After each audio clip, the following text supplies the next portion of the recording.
I don't know if you guys heard any of the recent news about the all-new device coming out of AYN, but they recently, like last week or so, made the announcement of the all-new AYN Pocket S, which is sort of the sequel to their original Pocket device, which should have much more performance compared to that model and all of this hoopla.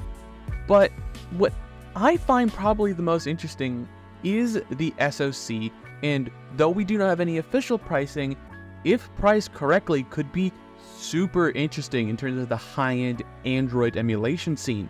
So I'll run you through some of the specs.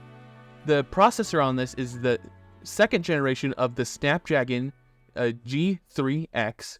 Some of you might be familiar with the original Snapdragon G3X that released on the Razer Edge, which was a $400 device, but we'll get into comparisons to that later.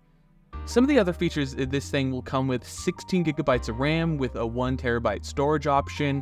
It will have Hall sensing triggers and sticks, but with the triggers, it will have this Hall trigger crystalline texture keys. I'm not entirely sure what that is. It will come with a new high-end, design language, which kind of means it's super squared off, I guess. It will have a 1440p borderless mirror screen. It's basically that same idea with their AYN Geek devices that have that just giant panel of glass over the whole front, much like the original PS Vita. So it's a really awesome design, and I'm actually super interested to see it, sort of start to evolve. The device will have 3 gaming modes: performance, extreme, and optimal battery longevity mode. So basically it's a slow, a fast, and a normal speed settings. So it's really interesting that to see this sort of design proliferation really start going everywhere with all these devices having different performance levels, which for me, I always tend to leave it in the highest performance tier I could possibly have and then just let that ride. I've never been one to save battery life unless I really had no access to any form of power, at least within a reasonable sort of time frame of device dying. So it's never been that big of a selling point to me. Something I did forget to mention with the 1440p display, it is a 6-inch display, and the device will be running Android, which some of you might have already assumed, because I would highly doubt a device that could be potentially quite expensive would be running anything else other than Android.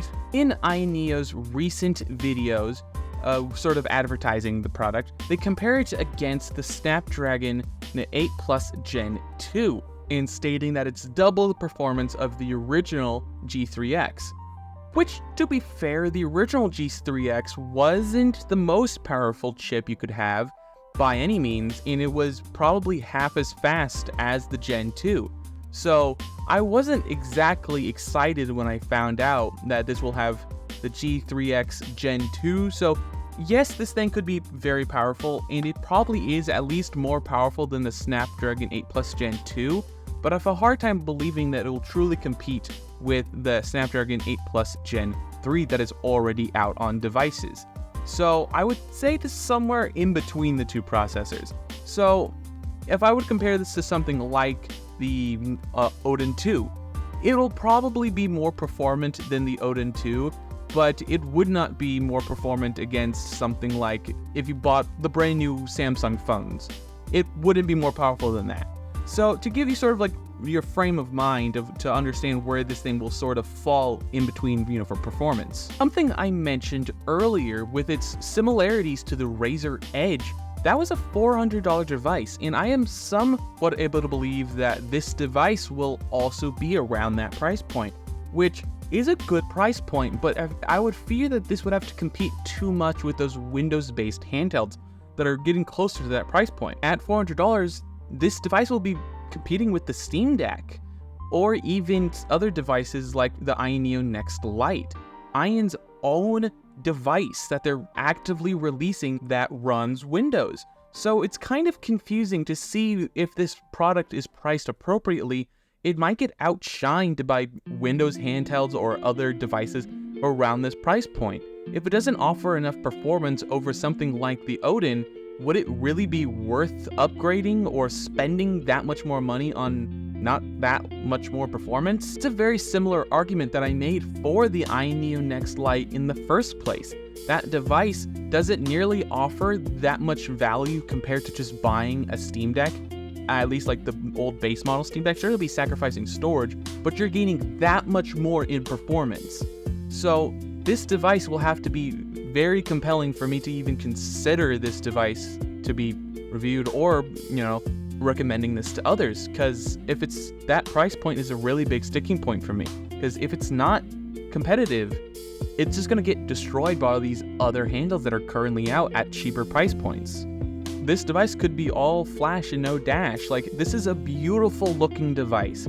The industrial design is superb, and it's one of the best looking handhelds I've ever seen. But if it doesn't have the performance to back it up, I feel like it'd be incredibly disappointing for most people who bought this thing when they could have saved $100 and bought an Odin 2 instead. And I'm well aware that the Odin 2 can go up to like $425. And I'm kind of going at this with the base model in mind. Because like the base model, the only difference between the base and the Pro models is just the amount of RAM you have. So if you're not playing at the peak end of emulation, that extra RAM really isn't going to do much for you unless you're like super into playing like Nintendo Switch games or, high-end Android games. So in my mind, the base model poses the greatest value. If you're going all the way up into that Pro model, I would just recommend getting a Steam Deck. It's far more flexible and it might give you more, things to consider. I really did like the original AYN Pocket Air device. It was a good value, offered a good deal of performance, and especially nowadays, it's pretty competitive with some of the, $200 end of the pricing stack devices. And seeing AYN really push what an Android handheld can be is very exciting. What this handheld represents is amazing, and I really hope that this sort of high-end Android device really starts to take off. But choosing to put in a relatively unknown processor with less than high-end, performance compared to its previous generation, it's a little disappointing. But it still remains to be seen. I could be 100% wrong in assuming this second generation processor is gonna be just somewhere in between what we currently have. And we don't have any confirmed pricing. So a lot of this still remains to be seen. That I didn't find any information on their Indiegogo page, which I couldn't even really access. I couldn't figure it out. I don't go on Indiegogo much. The last thing I would like to mention, AYN Neo did partner with Snapdragon to optimize the chip for their device. And that does actually give me some hope into this device being sort of like the shining example of what this processor could achieve if implemented correctly. So I'd love to hear your thoughts about this below. Like, are you interested in this device? Are you concerned about how much something like this would cost? What do you want it to cost? I'd love to hear your thoughts, comments, and concerns down below. Don't forget to leave a like, comment, and subscribe. All the other social media garbage is down below. And last but not least, have a wonderful day.